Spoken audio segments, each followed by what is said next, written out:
Hola, ¿qué tal? Nosotros somos el equipo número 1 y el día de hoy vamos a estar hablándoles sobre los comienzos de la filosofía. Nuestro equipo está compuesto por la compañera Dileni Méndez Bautista y un servidor, Paula Alejandro García. Bien, a lo largo de esta exposición vamos a estar desarrollando unos temas dentro de los cuales se encuentran los comienzos de la filosofía, vinculación entre mito y logos, la explicación mitológica, las relaciones y diferencias entre el mito y la filosofía, filosofía y religión, tradición mítica y tradición religiosa, vínculos y diferencias, características del fenómeno religioso, significado y función, y las principales relaciones y diferencias entre religión y filosofía. También vamos a estar trabajando lo que es filosofía y experiencia artística, específicamente las características del arte, las influencias de las concepciones filosóficas en la creación de las obras y movimientos artísticos.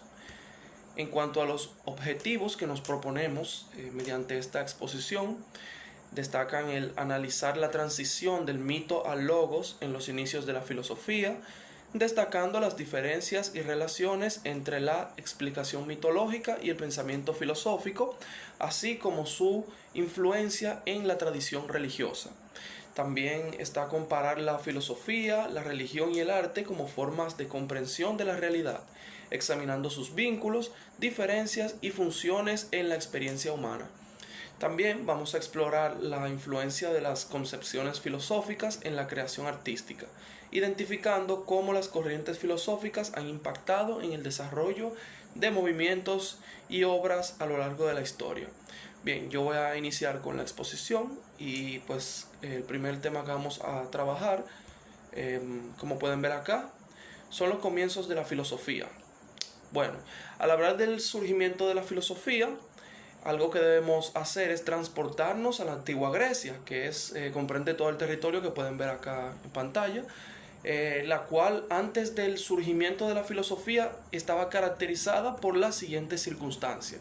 En primer lugar, se trataba de una sociedad aristocrática, agrícola y guerrera. Otra de las características que, valga la redundancia, caracterizaba a esta sociedad pues era que carecía de libros sagrados y, digámoslo así, de un sistema educativo organizado. Esta circunstancia fue sumamente importante, ya que el papel educador lo desempeñaban en aquella época los poetas, muy especialmente Homero, que ya vamos a hablar más a continuación de esta figura que fue muy importante en la antigua Grecia, y los aedos, que eran artistas que cantaban epopeyas con una citara. Pues bien, como le comentaba anteriormente, Homero para los griegos era algo muy distinto de lo que es hoy en día para nosotros. Pues para nosotros no pasa de ser un poeta, digámoslo así, que ofrece narraciones imaginativas, que son bellas e ilustrativas, a lo mucho. Así es como lo entendemos hoy en día, pero para los griegos tenía mucho más valor, porque básicamente los griegos aprendían de Homero.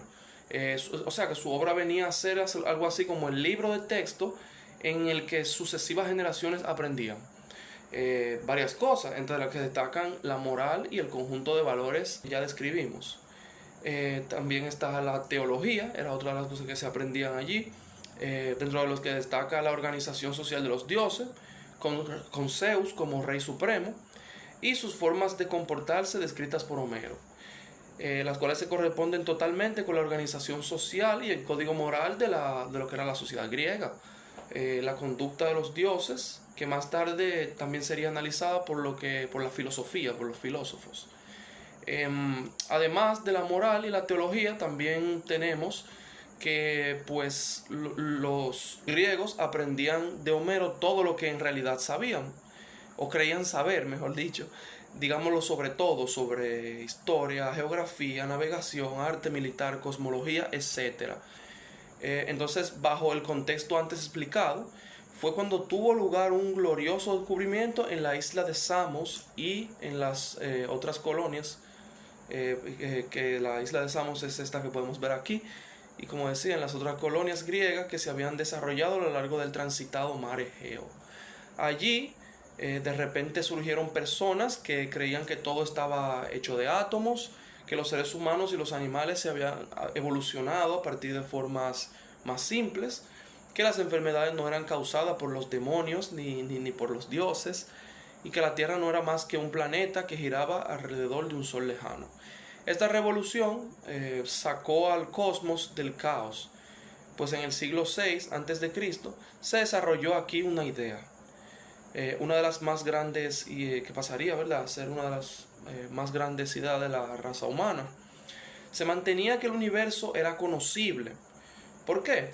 Pues porque había un orden, porque hay reglas en la naturaleza que permitían descubrir sus secretos. De acuerdo con este descubrimiento, la naturaleza no era del todo imprevisible, pues había leyes que incluso la misma naturaleza tenía que obedecer.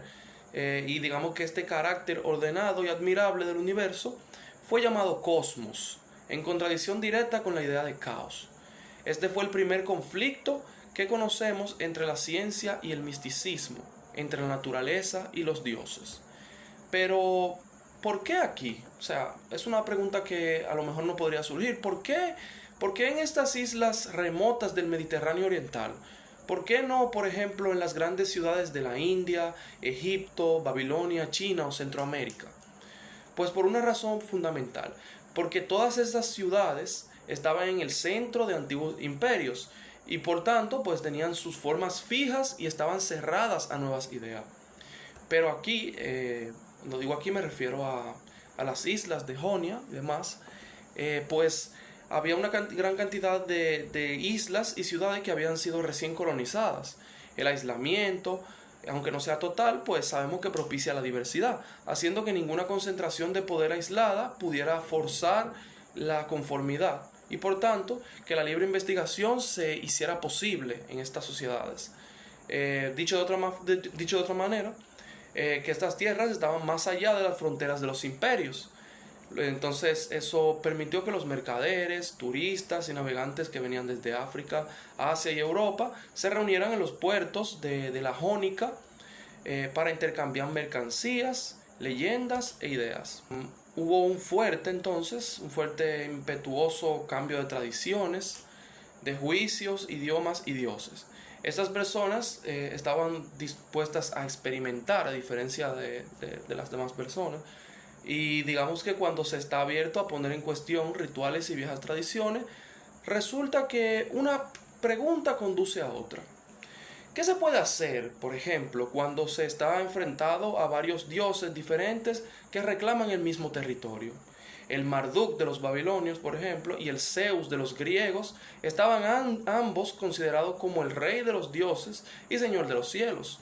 De todo que cada uno tenía atributos muy diferentes.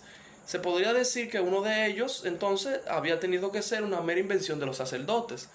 Pero si lo era uno, ¿por qué no todos? De forma que aquí fue donde surgió la gran idea, la comprensión de que podría existir una manera de conocer el mundo sin recurrir a lo que es la hipótesis de los dioses.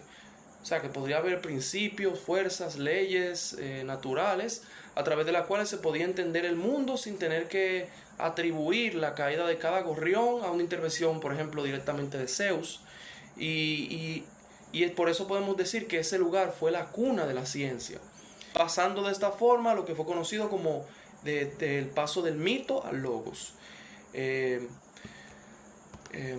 Bien, entonces en cuanto a lo que son las relaciones entre mito y filosofía, podemos decir que, digamos que ambas buscan explicar el mundo. Tanto el mito como la filosofía intentan dar sentido al origen del universo, la naturaleza y la existencia humana. También podemos decir que tienen un carácter narrativo, como podemos ver aquí, ya que aunque la filosofía tiende a ser más argumentativa, muchos filósofos han usado relatos o metáforas, como por ejemplo Platón con el mito de la caverna, que es muy conocido, y también que han coexistido en la historia. ¿Y qué queremos decir con esto? Porque en los primeros tiempos del pensamiento humano, la transición del mito a la filosofía fue gradual, y muchas ideas filosóficas tomaron inspiración de los mitos, que es una parte también muy interesante que cabe mencionar. Bien, en cuanto a las diferencias entre el mito y la filosofía, como podemos ver aquí en este recuadro, la vamos a repasar brevemente. En cuanto a lo que es el origen, digamos que el mito tuvo sus orígenes, como ya tratamos anteriormente, en lo que es la tradición oral y los relatos ancestrales, mientras que la filosofía tuvo su origen en la reflexión racional y la argumentación. Bien, ahora en cuanto a lo que es la filosofía y la religión, yo lo voy a estar hablando brevemente. En cuanto a sus vínculos, tenemos que ambas buscan comprender la realidad, el sentido de la existencia y los principios éticos, y que han influido mutuamente a lo largo de la historia. Importante. En cuanto a sus diferencias, tenemos que la filosofía se basa en la razón, la argumentación y el pensamiento crítico, mientras que la religión se fundamenta en la fe, la revelación y la autoridad de textos sagrados o dogmas. En cuanto al significado y función de la religión, tenemos que esta proporciona explicaciones sobre la existencia y el destino humano, que ofrece un marco moral y ético para la convivencia, que brinda consuelo y esperanza en momentos de incertidumbre o sufrimiento, y que cumple una función sociocultural, influyendo en la organización de comunidades y civilizaciones. O sea que la religión, a pesar de que no sea objetiva, por decirlo de alguna manera, ya que se basa mucho en las creencias, pero sí tiene una gran importancia para la sociedad, y eso no lo podemos descartar. Y así que, pues, en conclusión, yo diría que la religión y la filosofía comparten la búsqueda de respuestas profundas que tienen que ver con el universo. Pero mientras la religión se basa en la fe y la revelación, pues la filosofía utiliza la razón y el análisis crítico para abordar dichos temas. Hasta aquí mi exposición. Muchas gracias. Buenas tardes, mi nombre es Dileni Meléndez Bautista y les estaré hablando de las principales relaciones y diferencias entre religión y filosofía. La religión, como la filosofía, cada una constituyen la continuación de la otra. Son importantes y necesarias para el ser humano por su recíproca relación, ya que la filosofía se encarga de la parte lógica y razonable del ser humano, mientras la religión se encarga de la parte espiritual de su vida. La diferencia entre religión y filosofía es que la religión se basa en las creencias y la filosofía, por otra parte, es una crítica de la creencia y de los sistemas de creencia. La filosofía busca explicaciones y justificaciones racionales para la creencia. Hasta aquí es mi parte. Mi nombre es Dileni Meléndez Bautista y le estaré hablando de la filosofía y experiencia filosófica, de la característica del arte y de las influencias de las concepciones filosóficas en las creaciones de las obras y movimientos artísticos. La conexión entre ambas radica en su búsqueda conjunta de la verdad y de la expresión. La experiencia artística tiene el poder de inspirar preguntas filosóficas y de fomentar reflexiones sobre la condición humana, la moralidad y la realidad. La filosofía aporta un marco conceptual, mientras la experiencia artística agrega una dimensión emocional y sensorial más profunda de la vida y de la existencia. La característica del arte. El arte es dinámico, es subjetivo, es universal, es un medio de expresión, es una actividad creativa y además de eso es multidisciplinario. Las obras y los movimientos artísticos van de la mano con la realidad que se está viviendo. El florecimiento de las artes es un tema social, por lo que no se divorcia de las concepciones filosóficas desarrolladas por la misma sociedad. Hasta aquí es mi parte.